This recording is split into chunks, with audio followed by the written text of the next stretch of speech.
अस्सलाम वालेकुम व्यूवर्स, मैं हूं मैमुना मुस्लिमा। आज की वीडियो मैंने बनानी तो लेट थी, लेकिन मुझे जल्दी बनानी पड़ गई। उसकी भी एक ख़ास वजह थी, वो ये कि मेरी एक कज़न जिसकी अपनी शादी है, 1 महीना पहले इसने मुझसे पर्सनल रिक्वेस्ट की थी कि उसे कोई ऐसा सोल्यूशन बताऊं जिससे बॉडी के एक्स्ट्रा ब्लैक पार्ट्स कुछ लाइटन हो जाएं, जिनमें शामिल है under arms, under legs, elbows, गर्दन और डार्क नकल्स। तो मैंने उसे एक रेमेडी बताई। आज 1 महीना रेगुलरली यूज करने के बाद जब मैंने उससे पूछा तो उसने मुझे बताया कि उसे कुछ अच्छे रिजल्ट्स मिले हैं और तमाम ब्लैक एरिया काफी हद तक लाइटन हो चुके हैं।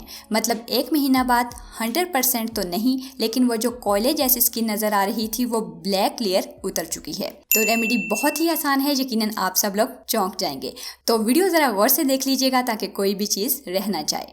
तो सबसे पहला इंग्रेडिएंट जो इसमें शामिल करेंगे वो है बेसन, 1 चम्मच। ये तो आपको अपने किचन से ही मिल जाएगा। बेसन का तो आपको पता ही है कि ज़माने कदीम से हुस्न का मुहाफिज रहा है और स्किन को लाइटन करने के लिए ऐसे ऐसे फायदे रखता है जिसका अहाता करना मुश्किल है। मजीद बेसन और उपटन पर मैं बहुत सारी वीडियोस बना चुकी हूँ, देखना चाहें तो देख सकते हैं। हमारी दूसरी चीज जो हम इसमें ऐड करने वाले हैं वो है 2 चुटकी हल्दी। हल्दी अगर कस्तूरी मिल जाए या साबुत लेकर पीस लें तो अच्छा है, अगर ना मिले तो किचन वाली भी यूज कर सकते हैं, कोई इशू नहीं। एक और भी वजह है कि जहाँ बेसन का इस्तेमाल हो रहा हो वहाँ हल्दी जरूर यूज होती है, क्योंकि हल्दी ही एक ऐसी चीज है जो बेसन के स्किन बेनिफिट्स को एक बूस्ट देकर और दुगना कर देती है। अब हम शामिल करेंगे 1 चम्मच बलाई, दूध की बलाई, मिल्क क्रीम।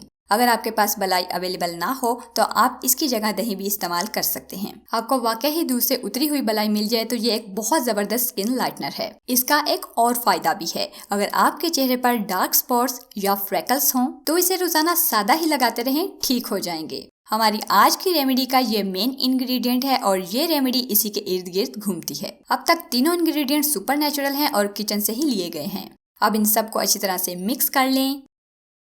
अब अगर लीमू आपकी स्किन पर सूट करता है तो 3 से 4 कतरे वो भी ऐड कर लें। स्किप करना चाहें तो कर सकते हैं, लेकिन शामिल करना चाहें तो बहुत अच्छा है। अब ये पेस्ट आपके डार्क एरियाज या जो हिस्सा लाइटन करना चाहते हैं वहां अप्लाई करें और नॉर्मली 10-12 मिनट्स तक खुश्क होने दें। मुकम्मल खुश्क नहीं करना, जब थोड़ा ड्राई होने लगे तो स्क्रब करते हुए उतार दें। अंडर आर्म्स या अंडर लेग्स पर 1 दिन छोड़कर, जबकि घुटने, टखने, कोहनियां और डार्क नकल्स पर डेली भी यूज कर सकते हैं। एक और खुशी की बात ये भी है कि इसे आप ब्लैक नेक पर भी इस्तेमाल कर सकते हैं। तो बहुत उम्मीद करती हूँ कि वीडियो आपको पसंद आई होगी। अगर ऐसा है तो वीडियो को लाइक और शेयर करना मत भूलिए। मिलते हैं एक और नई वीडियो में, तब तक के लिए अल्लाह हाफिज।